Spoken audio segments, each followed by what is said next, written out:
Full year na.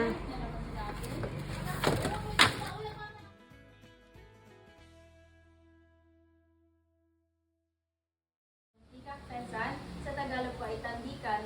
Yung more colorful na color blue, yan po yung male na called peacock. Yung kulay brown naman po, yan po yung babae called peahen. Sila po ay native, fully grown size na po nila. Yan ang pinakamalaki nila? Yes po. Yung mga malalaking peacock, ma'am sir, if ever nakakita na kayo sa atin sa Pilipinas, those are and ported galing pang bansa. Pero dahil po sa kagandahan ng peacock, siya yung ginawang logo ng Puerto Princesa na nagre-represent ng 66 barangays. Bumubuka lang siya ng kanyang buntot kapag siya po ay nanliligaw dun sa kanyang partner or mating purposes nila. And as you can see din po, wala siyang feather or maikli yung feather niya, hindi katulad po na nag-view sa picture dahil siya po rin sa molting season.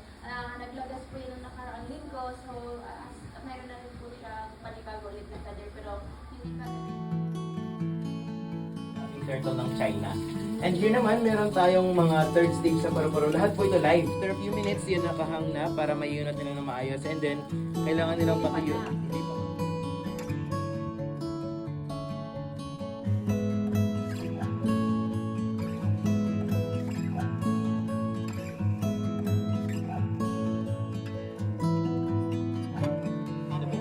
Critically endangered ang mga with ako ngayon dahil sa most people hunt them for their meat and then kinakain and then ngayon